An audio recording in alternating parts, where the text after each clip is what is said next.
A very good morning to all of you who no doubt are groaning for the state of our nation and indeed for the horror of what is going on in Ukraine. Now, in order to try and give us some perspective here, and above all, to try and give us some hope, I'd like to ask us to turn to Psalm 137. Psalm 137. And we're going to have a look at the first 6 verses of that psalm. Have you ever thought how our relationship with the Lord very much depends on our physical and emotional circumstances? When we're in good health, when we've had a reassuring telephone call from our children that they're well, when we've received notification that our blood tests have come back clear, then our quiet times alone with Jesus tend to be lovely. We sense his presence, we hear his voice, we know we are loved of him. But when we have a Ukraine-type crisis overtake us, when the reality from the Minister of Finance of South Africa's speech makes it evident just how financially dire our situations are, then I don't feel like reading God's word, and even if I do, he doesn't seem to be saying anything to me. And after a couple of days, a couple of weeks like that, I begin to think, well, this is a waste of time. And so I stop reading his word and praying altogether.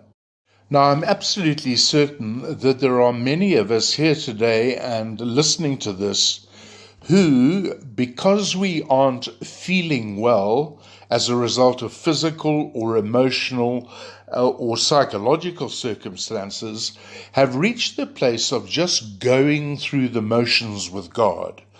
He doesn't feel present or even real, and we are tempted just to pack up this whole Christianity thing.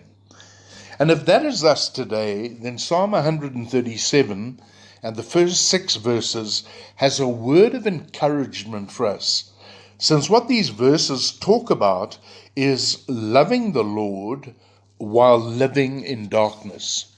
Loving the Lord while living in darkness. The first part of the psalm describes the circumstances giving rise to darkness. The circumstances giving rise to darkness. And in verse 1 and 2 we read the following. By the rivers of Babylon we sat and wept when we remembered Zion. There on the poplars we hung our harps.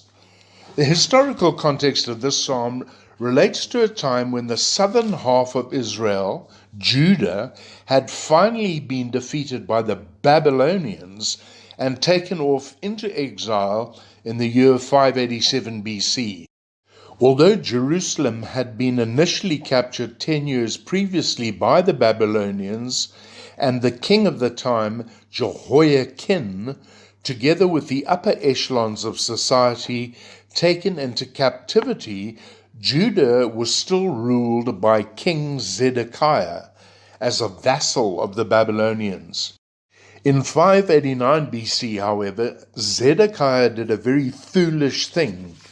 He revolted against Babylon, and Babylon responded by besieging Jerusalem, and 2 years later, the Babylonians finally captured the city, which was by then filled with the bodies of the dead and the emaciated bodies of the starved living. Zedekiah's sons were killed before his eyes, and then his own eyes were put out. And in that state, he and the rest of his people were deported to Babylon. Left behind were the ruins of the temple, the royal palace, and every important building in Jerusalem. So the situation for the people of God was that they were hundreds of miles from home, reduced to a relative handful of people, and enslaved by the godless Babylonians. And in that situation, the children of God wept beside the rivers of Babylon. In a strange land, as slaves of the most powerful empire on earth, when they sat down and thought about their circumstances, they cried.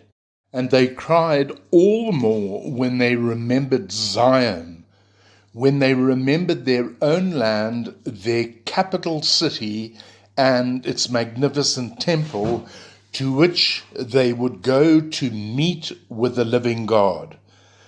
And all of that had been brought to an abrupt end. Now, whatever the spiritual and historical reasons for the exile, the people of God wept because of their strange and painful circumstances.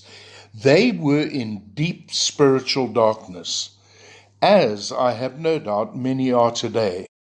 You are in a strange land in that you've left Crichton, where you've lived your whole life, and you've gone into an old age home.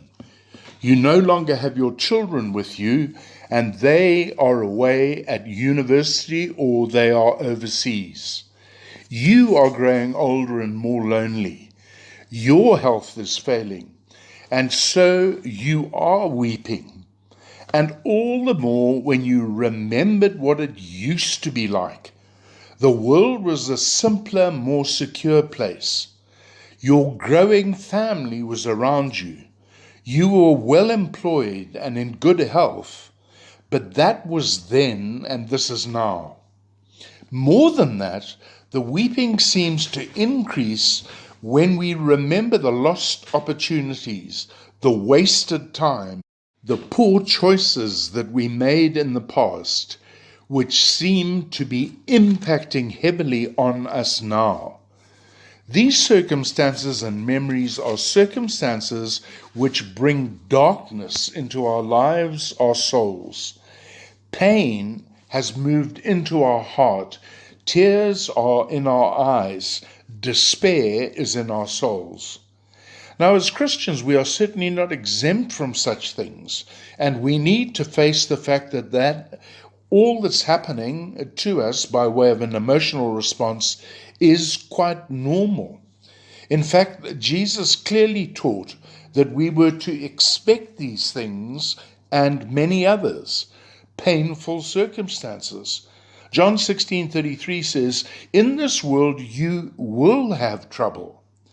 Now, the situation gets even worse according to the second part of this psalm, when we have the problems faced in darkness explained to us. The problems faced in darkness. Verses 3 and 4 read, "For there our captors asked us for songs. Our tormentors demanded songs of joy.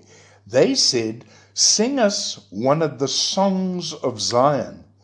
How can we sing the songs of the Lord while in a foreign land?" There are two major issues which are articulated here. Firstly, it was the problem with the impossible demands. The impossible demands. The problem faced here by God's children was that their captors were demanding something of them that they really didn't feel that they could do, i.e., singing the songs of Zion. The songs of Zion, also called the songs of the Lord in verse 4, were sacred songs which the people of Israel sang when they gathered to worship God in the temple in Jerusalem. And in 2 Chronicles 7:27, we read that Hezekiah gave the order to sacrifice the burnt offerings on the altar. And as the offerings began, singing to the Lord began also, accompanied by trumpets and the instruments of David, king of Israel. Now, since the children of God had been removed from Jerusalem, since the temple of the living God had been destroyed, and since the trumpets and instruments were either melted down or in the hands of the Babylonians, how in the world was it possible, under such circumstances, for God's people to worship Him? The psalmist is saying that the physical circumstances facing God's people made it apparently impossible for them to continue their relationship with God as they had done under more settled circumstances. God could only be truly worshipped in Jerusalem, so they thought. Secondly, there was the problem of insolent demands. Just to make matters worse for God's people, when they couldn't meet the demands of their captors insolently and tormentingly demanded that they do sing the songs of Zion. The idea here is that the Babylonians were mocking very, very badly the people of God. Remember, at this time in history, every tribe, every people, every nation had their own gods. And the power of that God was supposedly demonstrated by how successful his followers were in battle. Well, the Babylonians were effectively saying to God's people, come on, why don't you sing about your supposedly great God Yahweh, the God which our God has just defeated? And the psalmist is struggling with this tension. On the one hand, the circumstances were such that God's people didn't feel inclined or able to sing their songs, while on the other, their captors were seriously undermining their faith in Yahweh, since had they sung those songs, they would have apparently been singing the praises of a God who had been shown to be no God at all.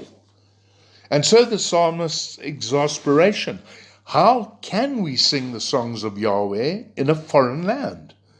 And the question remains as pertinent today as it was 2,600 years ago.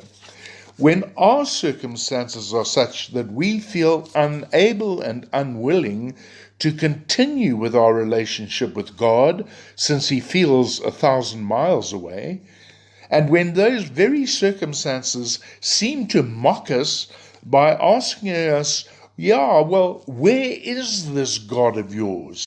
Is he really in control of this situation, this illness, this financial calamity, this fractured relationship?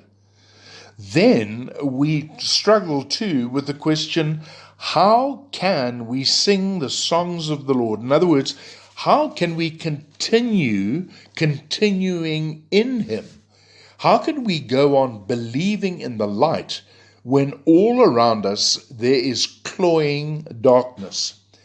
Fortunately, the answers are provided in the third part of this psalm, and that is the victory over darkness. The victory over darkness.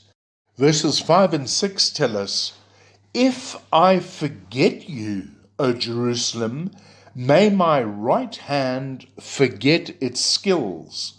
May my tongue cling to the roof of my mouth if I do not remember you, if I do not consider Jerusalem my highest joy.